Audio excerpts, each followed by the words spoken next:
জলে ডুবে গেছে। তারা সপরিবারে কোনো একটি উঁচু জায়গার নিরাপদ স্থানে আশ্রয় গ্রহণ করুন।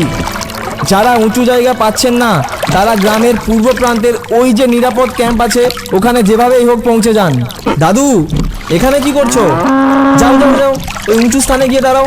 দেখছো ধীরে ধীরে জল বেড়েই চলেছে। কাছেই ছিল দুপুরবেলা, ঘন্টাখানেক আগেই আমাকে বললো মা আমি বাইরে আছি। রোজ তো এখানেই থাকে।